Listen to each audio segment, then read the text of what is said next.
Good morning and welcome to Pultey's World on this absolutely glorious May day in northwest England. Beautiful temperatures up to 20 degrees centigrade, just how I like it. May is the time for flowering shrubs, and we'll have a look today at the flowering shrubs in my front and back garden. Weigelas. I've got about 6 varieties of weigelas in this garden, and they're all out in May.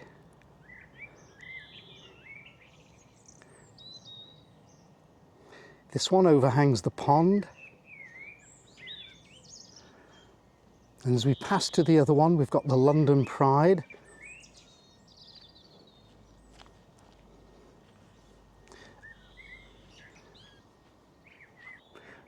I don't know the variety of this particular one, so there we have 2. So these are the 2 main weigelas in my back garden, and the Bristol Ruby overhanging the pond. I hope you can hear that blackbird singing away in the background. Beautiful to hear all the birds singing in April and May. The third weigela that is in flower is the variegated one. I've got 2, one in the front garden and one in the back garden. This one's more in the shade. Now I did cut this back quite heavily. You know how heavily I cut shrubs back. So it's taken a couple of years to come back, but it was taking over this whole area. So let's just now move over to the lawn bed and the shed bed.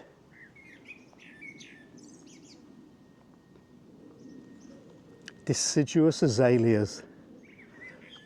I've got 2 of those vibrant ones in the front garden, and these are the 2 in the back garden. Oh, I'm a big fan of deciduous azaleas. Absolutely gorgeous. And let's move straight over to the shed bed where we've got the other azalea. Unfortunately, I don't know the name of the variety.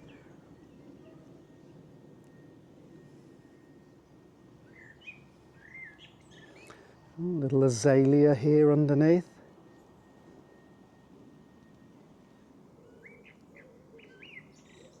The forget-me-nots are in flower. And that rhododendron that I moved a number of years ago, I moved it from the back garden. So rhododendrons, azaleas and weigelas, they seem to be the stars of the show in May. A nice early foxglove. They tend to show more in June. This one just seeded itself here. I love that. And just below, again, just seeded itself, is a little Welsh poppy.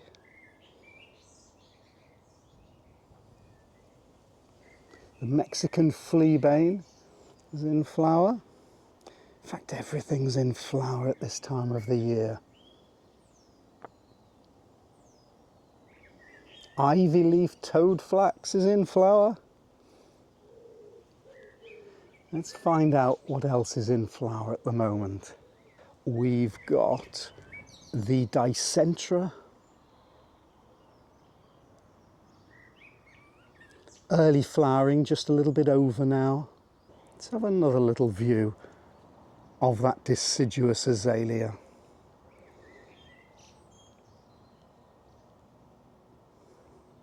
Many of them scent beautifully.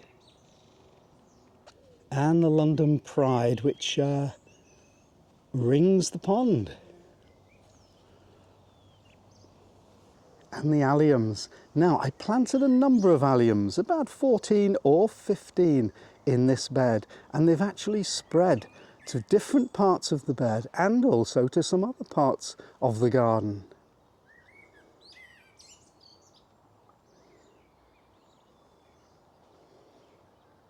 Oh, and we've got the first of the irises, the water irises. Let's have a look. Here we go. And the flag irises, the yellow ones, are just out now. See if we can get him in focus. There we are.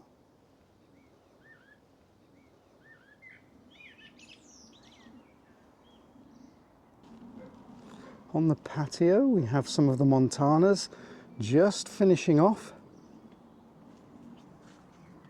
I moved this pot and cut this clematis all the way back, and it's grown right up here, and so I'm going to encourage it to climb up this pergola.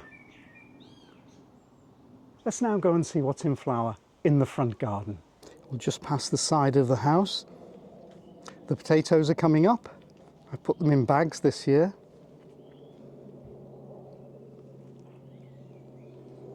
And we'll just move over to this azalea bed. It's got azaleas and rhododendrons in.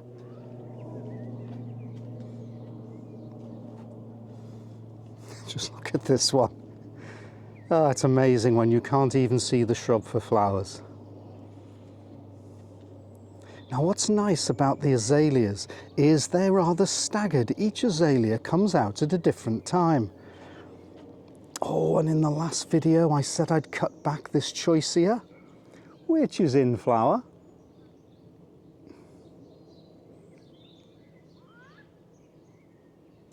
Because it's growing over my white azalea here that I always call this waterfall. So it needs to be cut back, but look at those gorgeous fresh greens of the choicea.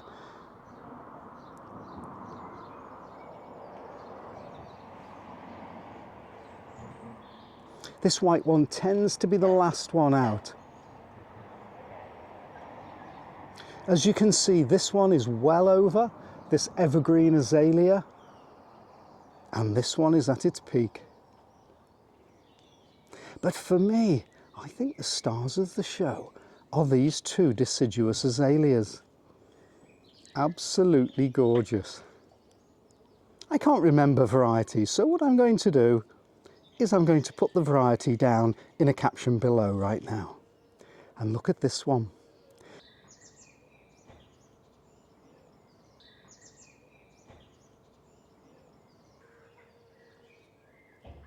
And two in the background. These are the evergreen ones.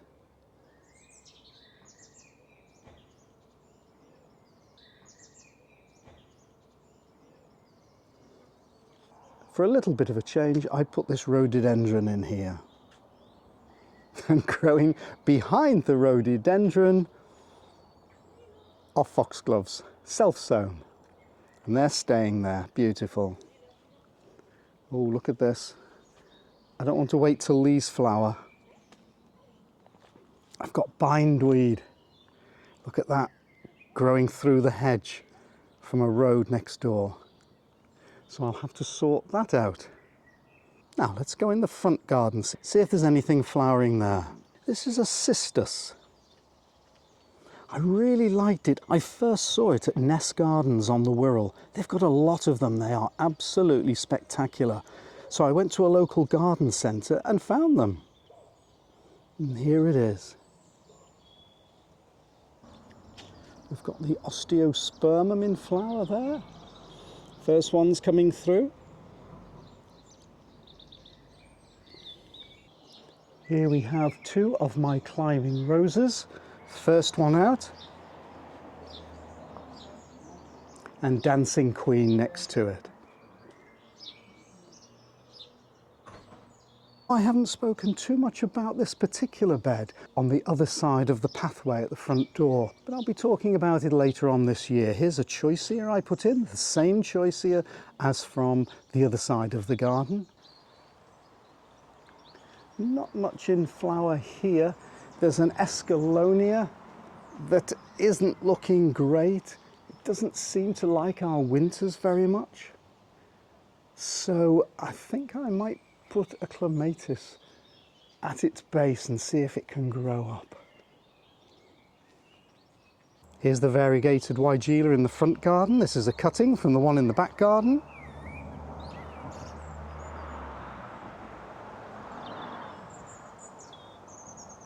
I love the way the weigelas grow long stems that hang down, full of flowers. Look at this.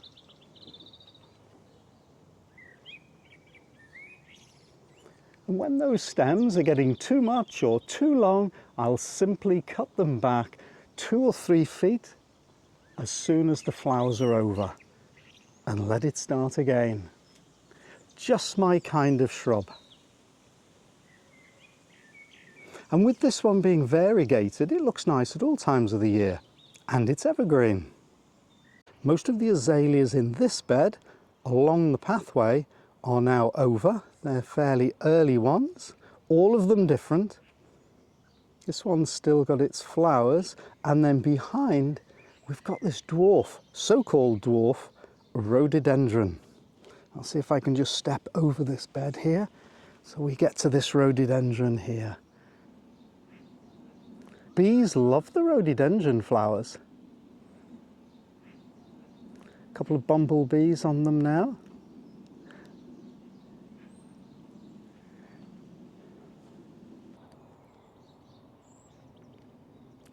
Lovely blue sky today.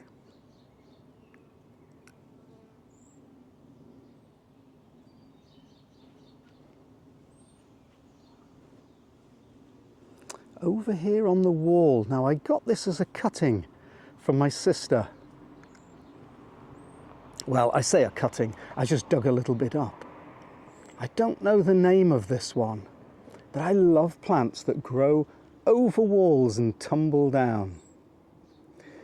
This particular area is not great for it because it's so dry. This great big fir takes all the moisture. So I'm getting a little bit big.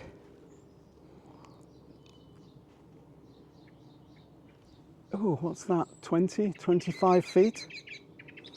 Oh, there's a little alarm call of a blackbird. They're quite used to me, so it won't be an alarm for me. It might be the local cat is passing by. And this is this white, troublesome big leaf hydrangea.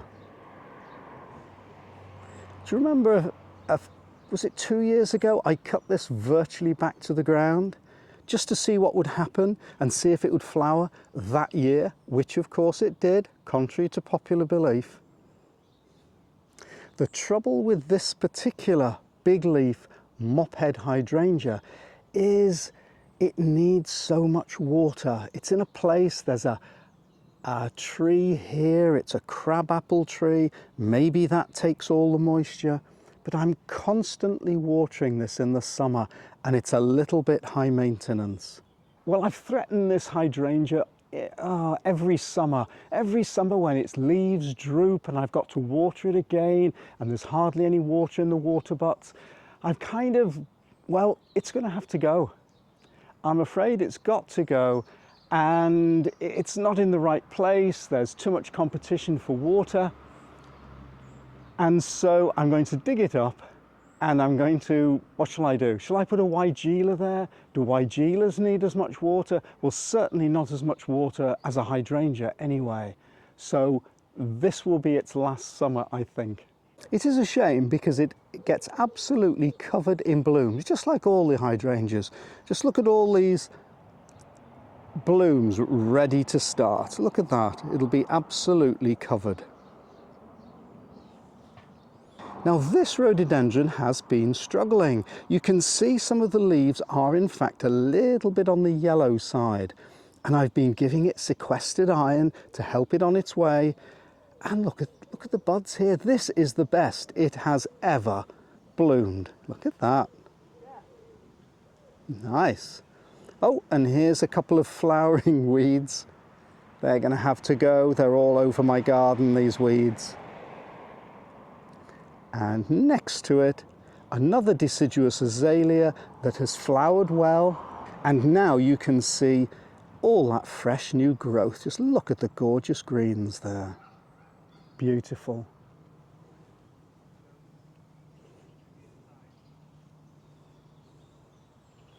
That rhododendron just past its best, but Oh look, it's starting up with all its new growth. I love to see that. Just look at that.